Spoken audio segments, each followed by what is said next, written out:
Zanzibar hasa vijijini, umiliki wa ardhi umeendelea kuwa suala nyeti linalobeba mizizi ya mila, desturi na mifumo dume kwa wanawake.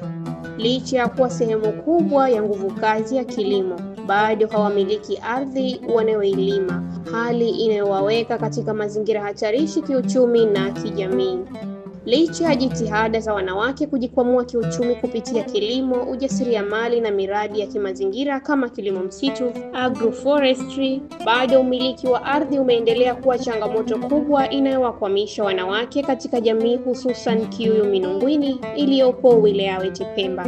Wanawake wengi hufanya kazi ya kilimo kwenye ardhi ya familia bila hati miliki.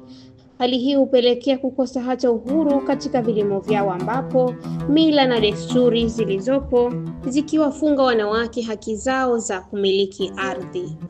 Kama mtoto kwenye familia, umiliki wa ardhi unakuwa mdogo kidogo, kwa sababu kama nilivyosema, wanaume ndio walikuwa wanaambiwa sana wao ndio wamiliki wa ardhi. Sana mila na desturi zetu kutoka asubuhi, yani tangia mwanzo hivyo ndio tulivyojengeka, ndio walivyojengeka wazazi wetu. Kama mwanamke yeye akikua, yeye anafanya nini? Anaolewa. Kwa akiolewa anaondoka, anaenda kupata huko ambako kwa yeye ndo ataolewa huko. Na huko akifika, si kweli kama atakwenda kumiliki, lazima atatumia alichokikuta kwa mume wake.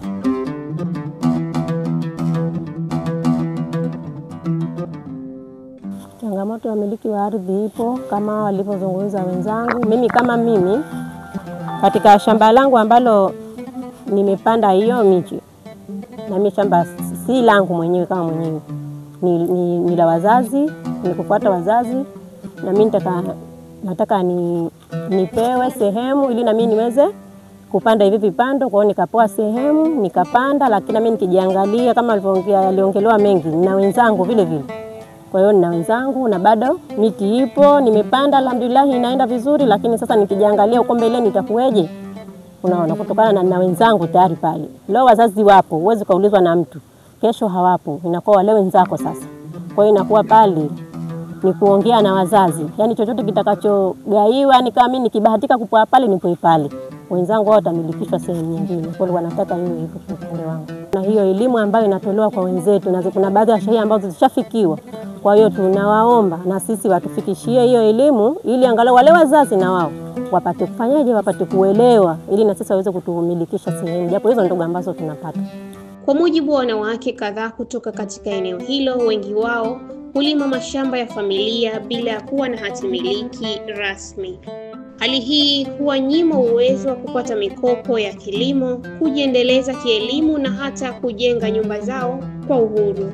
Sisi wanawake, yani wao wana mirathi mingi kuliko hata sisi wanawake. Sisi mirathi yetu tunaambiwa mtakwenda kuikutia kule mtakakoolewa. Je, ikiwa tutakwenda kuikutia kule mtakakoolewa, je huko ninakotoka kwa baba sina haki nayo? Kwa hiyo kama ninayo haki pale itikitikane nini mirathi? Kama mimi ni mwanaume apate, kama atapata nini ile, mimi nipata, kama atapata ni wale miwili, mimi nitapata 10, itakuwa nini? Ni mmoja. Huo mmoja, lakini si wa kwangu. Tutakuwa tayari nishatimiza nini? Na mimi nishakuwa na hati yangu miliki mwenyewe, kwamba kujikwamua kimaisha, kwa sababu baba mtupu hatoshi. Majukumu mengi ni wanawake. Mtoto akaenda shule, wajasikia mama nigaie hela ya kutumia, hamtafuti baba yake huyo, haja kutafuta wewe. Kwa hiyo naomba wanawake wajitokeze kwa wingi, tujikwamue masuala ya kujikwamua na maskini ili tuweze kuendeleza gurudumu letu mbele.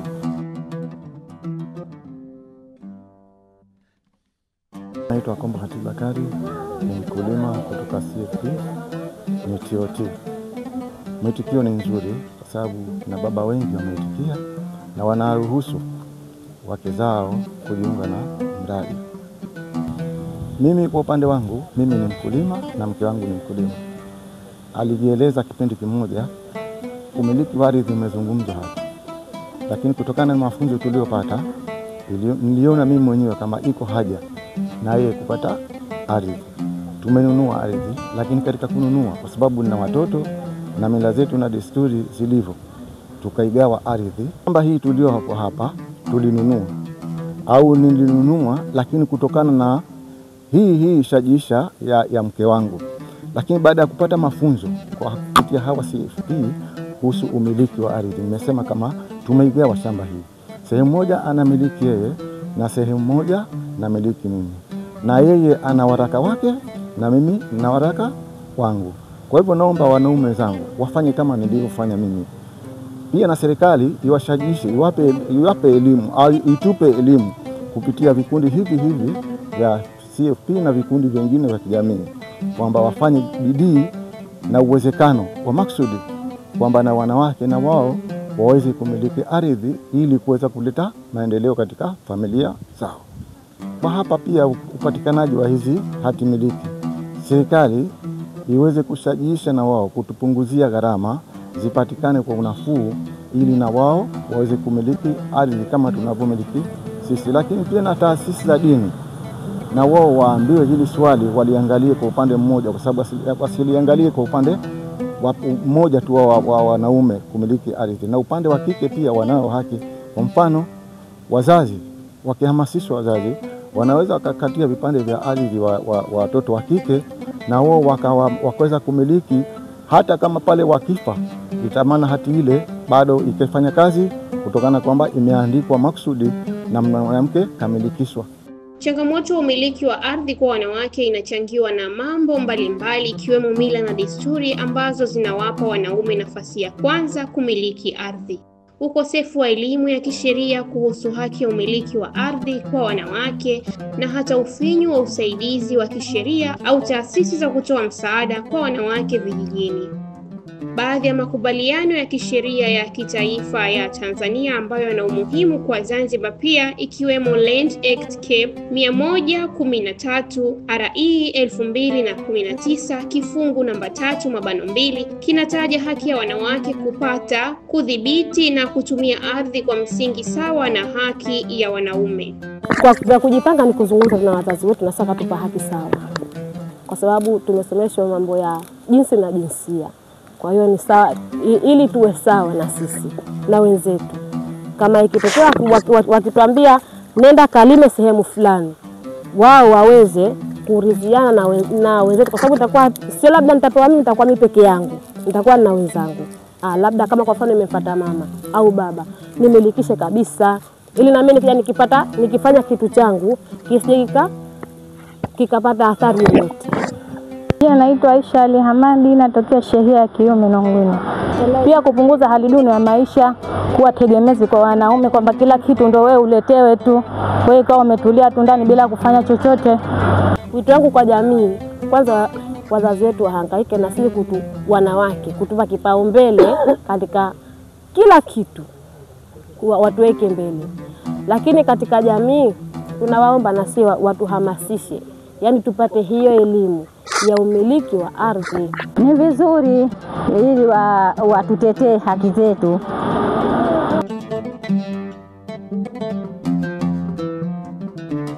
Mafunzo sisi wanawake tulikuwa tunawekwa nyuma katika swala hili la upewaji wa ardhi, lakini baada ya kushapewa haya mafunzo na huu mradi pamoja na haya mafunzo ya uongozi ambao tulipewa katika hizi shehia 4, wanaume waliweza kuyapokea haya mafunzo vizuri na sisi kuweza kupatiwa hivi vipande vya ardhi na kuweza kuendeleza katika hizi shughuli zetu za kilimo msitu.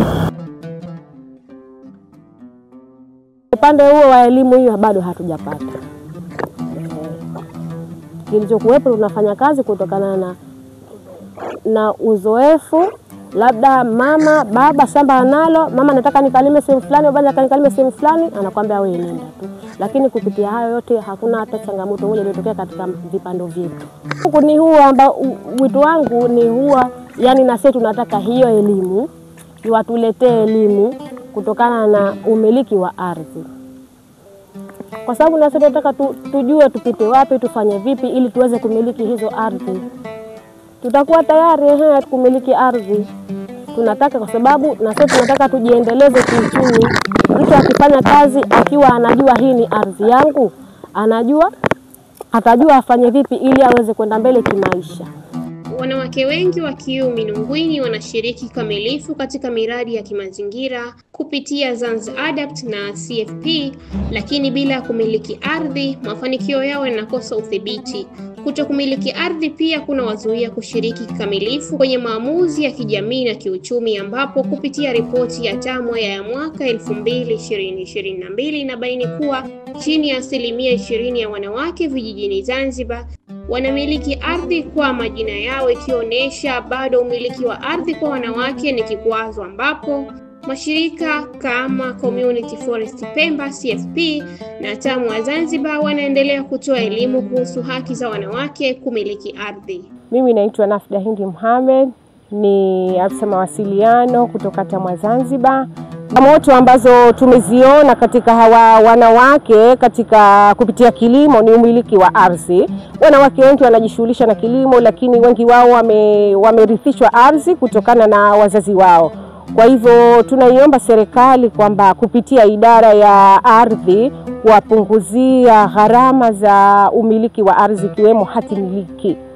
Wawasapoti kwa hilo, inshallah tuone wanawake wanasonga mbele kwa maendeleo zaidi. Wito zaidi kwa jamii kwamba kuwasapoti wanawake ambao wanajikita zaidi katika mabadiliko ya tabia nchi, lakini kuwahamasisha wanawake, kuwapa nafasi za kuwa viongozi. Tuachane na mila desturi ambazo zinawaona wanawake kwamba hawana nafasi, lakini wanawake wakipewa dhamana wanaweza kuitekeleza vile ipasavyo, na hilo linaonekana dhahiri, linaonekana wazi hata katika viongozi ambao tunao wanawake. Mifano iko hai, tumeona kwamba wanafanya na wanaleta maendeleo na yaonekana kwa jamii. Tuhamasishe zaidi usawa wa kijinsia bila kumbagua mwanamke.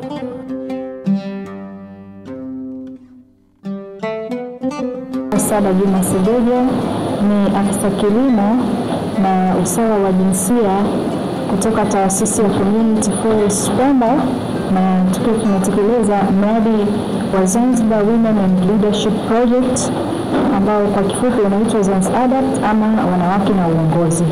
Na mradi huu umejikita zaidi katika kutatua changamoto zinazotokana na mabadiliko ya tabia nchi, lakini pia kuwezesha wanawake kiuchumi na swala la kilimo msitu, ambalo kupitia kilimo msitu tumeweza kusapoti wanawake kwa kuwapa elimu ya namna ya kufanya kilimo msitu, lakini pia kuwapa vitendea kazi ambavyo vinasaidia wanawake hao kuweza kufanya shughuli zao za kilimo msitu ama pembejeo za kilimo, ikiwemo mbegu pamoja na miundombinu ya maji kwa ajili ya swala la umwagiliaji. Huo ni mkakati mmoja, lakini mkakati mwingine ni swala zima la kupromote au kushajihisha wanawake kuweza kushika na kupata nafasi mbalimbali za uongozi, lakini uongozi huo ni katika kucontrol nature yao, kwa maana kuweza kucontrol mazingira yao.